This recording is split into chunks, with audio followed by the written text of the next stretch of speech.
He sat alone on a rooftop in the most dangerous city on earth.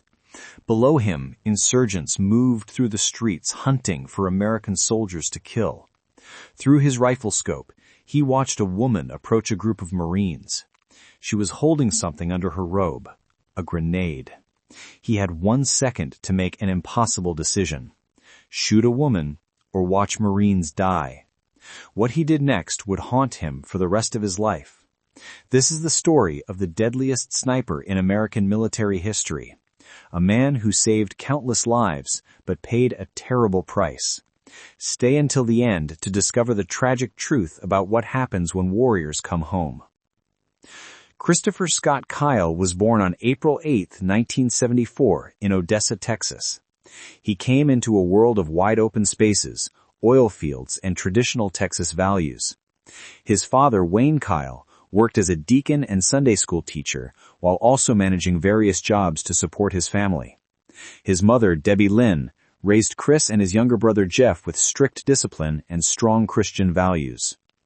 Chris grew up in a small Texas town where everyone knew everyone, where a man's word was his bond, and where traditional values of God, family, and country were taught from childhood. The Kyle family wasn't wealthy, but they were respectable. Wayne Kyle believed in teaching his sons to be men, tough, self-reliant, and protective of those weaker than themselves. From his earliest memories, Chris was fascinated by guns and hunting. His father taught him to shoot when he was very young, starting with a BB gun and progressing to rifles. By age 8, Chris was hunting deer with his father and brother. These weren't casual hunting trips. Wayne Kyle taught his sons to respect weapons, to shoot accurately, and to understand that taking an animal's life was a serious responsibility. Chris Kyle was a natural marksman. His father noticed it immediately. While his brother Jeff was a good shot, Chris had something extra: an instinctive understanding of distance, wind, and timing. He could hit targets that other hunters missed. More importantly, he had the patience to wait for the perfect shot, never rushing, always calm. Growing up in rural Texas shaped Chris's worldview. He learned traditional masculine values: protect your family, stand up to bullies, never back down from a fight, and always keep your word. The Kyle family told him and his brother that if they ever started a fight, they'd get a whipping at home. But if someone else started a fight and they didn't finish it, they'd get a worse whipping. The message was clear: don't be a bully, but never let anyone push you around.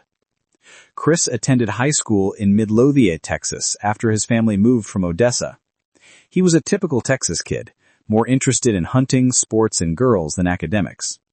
He played baseball and football, though he was never a star athlete. His real passion was still hunting and shooting. He spent every free moment outdoors, perfecting his marksmanship.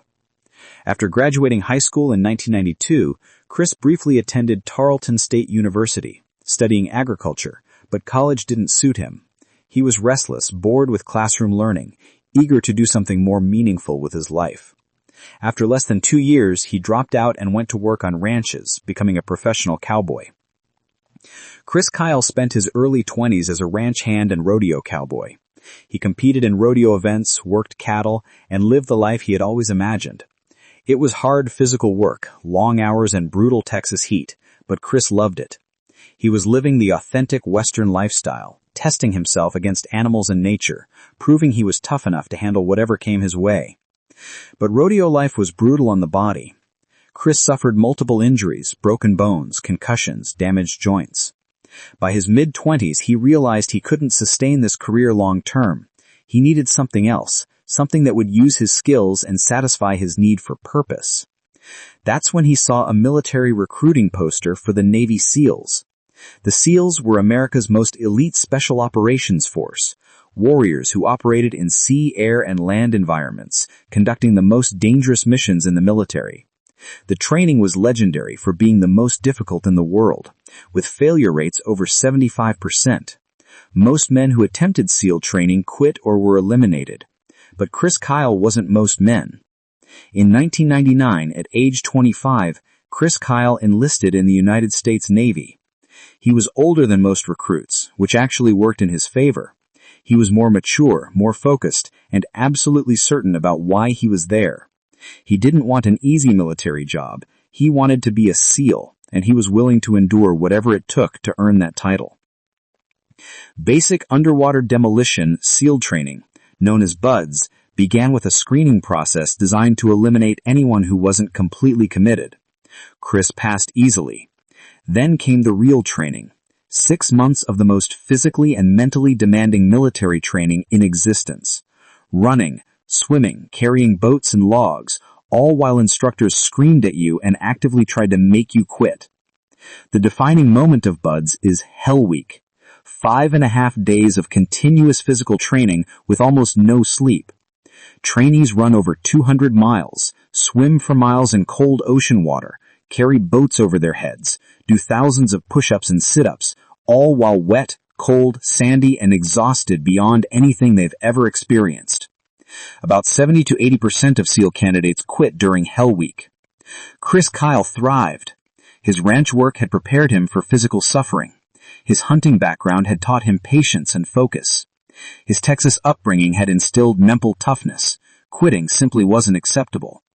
While other candidates rang the bell to quit, Chris kept going. He endured Hell Week, then the remaining months of training, graduating as a Navy SEAL in 2001. Chris was assigned to SEAL Team 3, based in Coronado, California.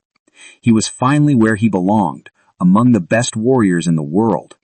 He continued training in advanced combat skills, learning close quarters battle, demolitions, advanced weapons, and SEAL tactics. He also trained as a sniper, a natural fit for someone with his shooting background. SEAL sniper training is among the most difficult military courses in existence. Students must master long-range shooting at distances exceeding 1,000 yards, learn to estimate range and wind without instruments, and develop the patience to wait motionless for hours or days until the perfect shot presents itself. Chris excelled, proving to be one of the best natural snipers his instructors had ever seen. Then came September 11th, 2001. Chris Kyle was in California when terrorists attacked the World Trade Center and Pentagon. Like millions of Americans, he watched the towers fall on television. But unlike most Americans, Chris Kyle had the training and skills to respond. Within months, his SEAL team would be deployed to combat. Chris Kyle was going to war.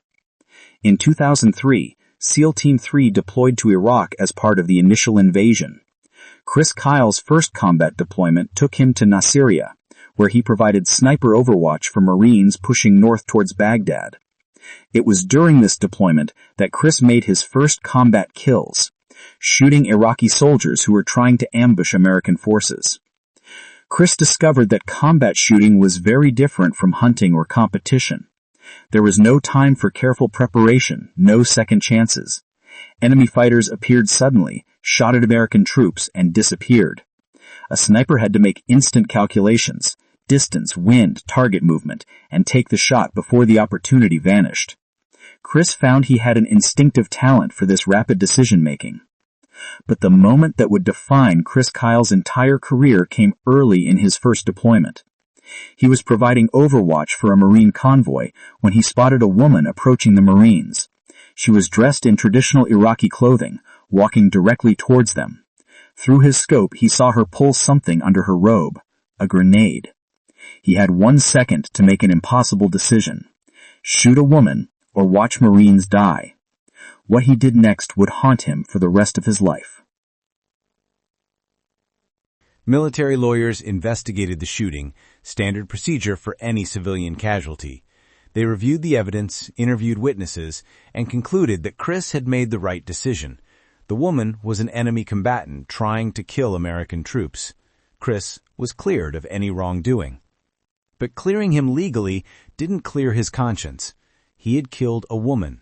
It didn't matter that she was trying to murder Marines. The image of her falling through his scope stayed with him.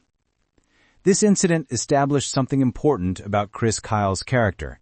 He wasn't a mindless killer or a man who enjoyed violence. Every shot weighed on him. He understood the moral gravity of taking human life. But he also understood that his job was protecting American troops. When forced to choose between enemy lives and American lives, he chose Americans every time. This moral clarity would define his entire military career.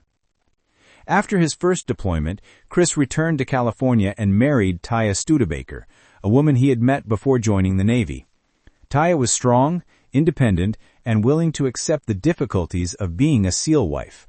Long deployments, constant worry, and the knowledge that every deployment might be the last. They married in 2002 and would eventually have 2 children together. But Chris's time at home was brief. In 2004, SEAL Team 3 deployed to Iraq again, this time to Fallujah. The city had become an insurgent stronghold, and Marines were preparing for a major assault to retake it. Chris Kyle was assigned as a sniper, providing overwatch during the urban battle. What followed would be some of the most intense combat of the entire Iraq War. The Battle of Fallujah was brutal, house-to-house fighting. Insurgents fortified buildings, planted bombs throughout the city, and fought fanatically. American forces had to clear every room of every building, facing ambushes and booby traps at every turn. Chris Kyle positioned himself on rooftops and in high windows, watching over advancing Marines and soldiers. His job was simple, but terrifying. Scan for threats and eliminate them before they could kill Americans. He watched through his scope as insurgents moved into ambush positions. He identified fighters carrying weapons or explosives, and he took shot after shot, dropping enemies before they could attack.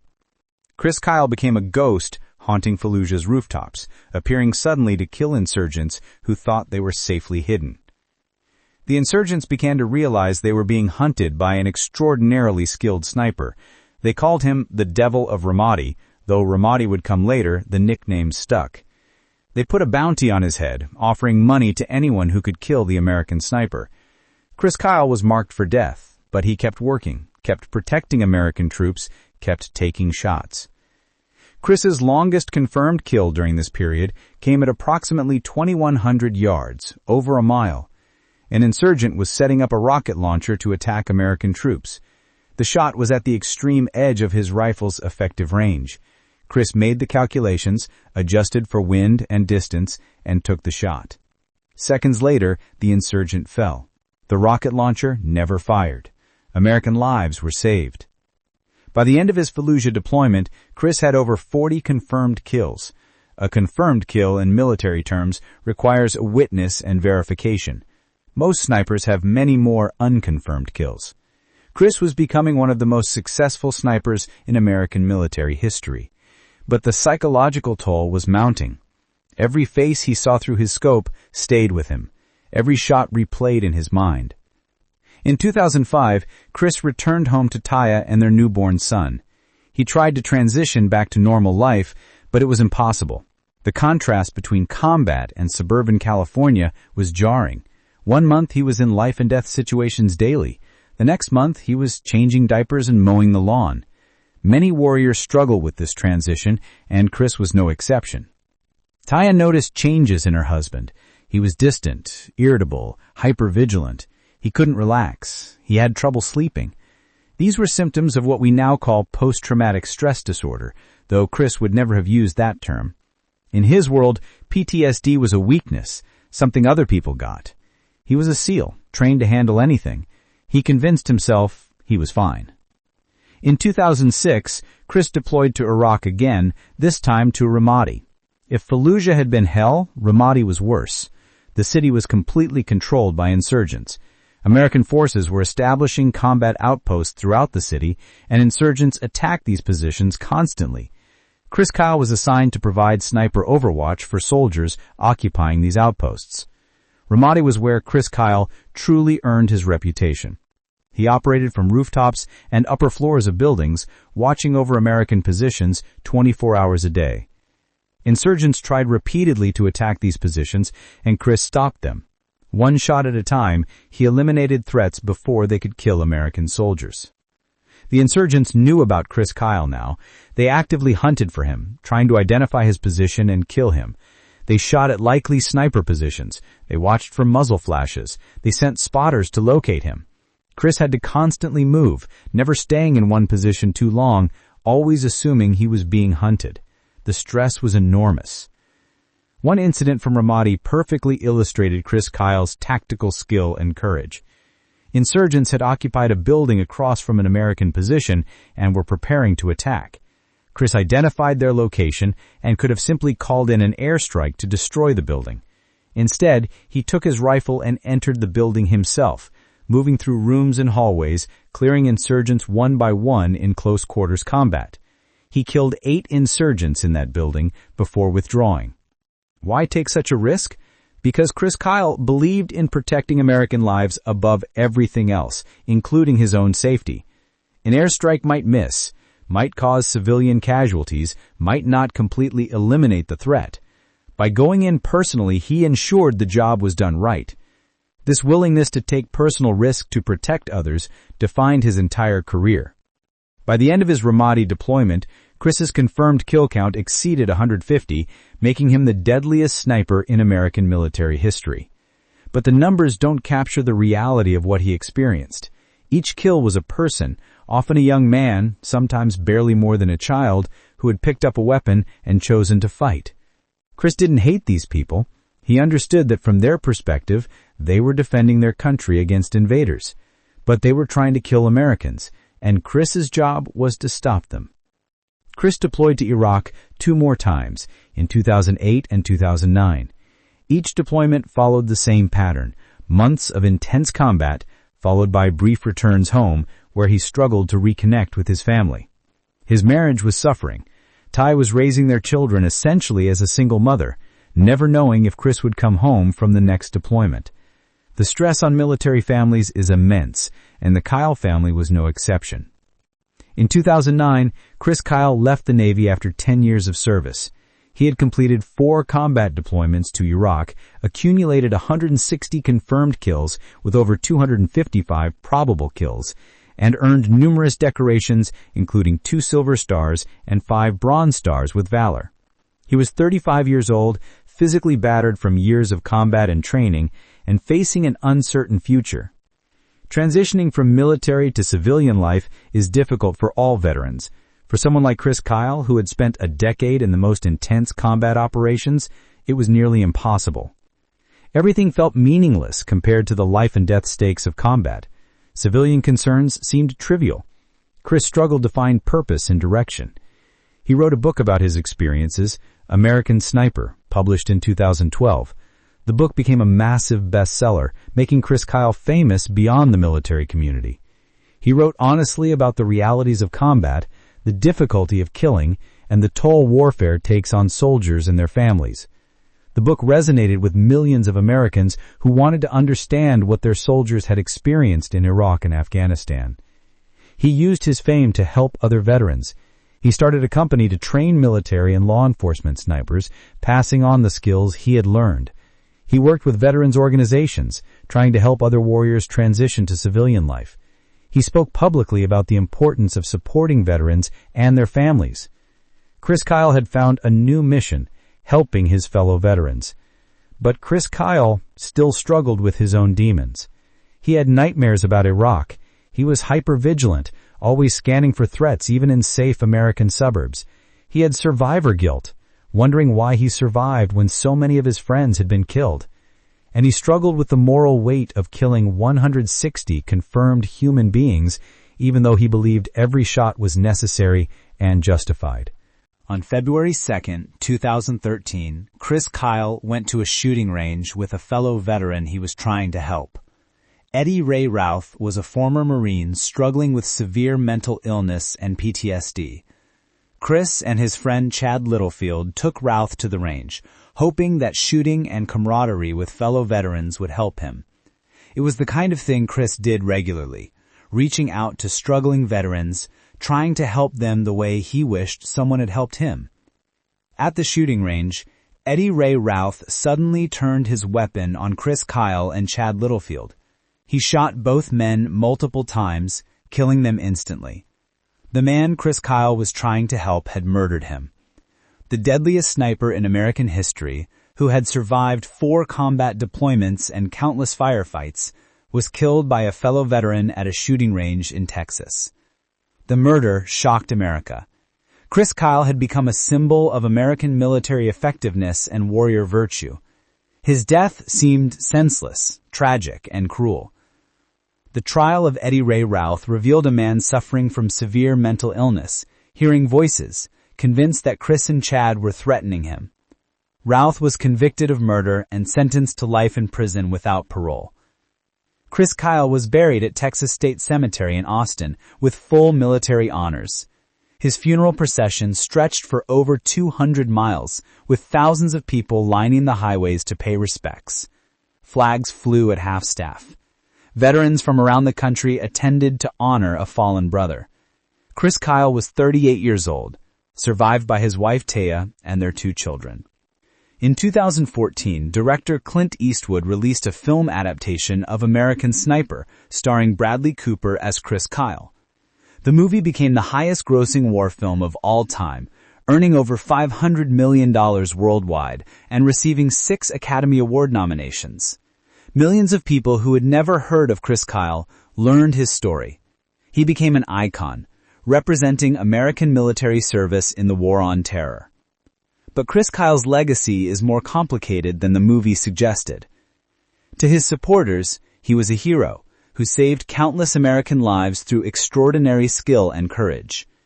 To his critics, he represented American military imperialism and the moral costs of the Iraq War. Chris himself would have rejected both simplistic narratives.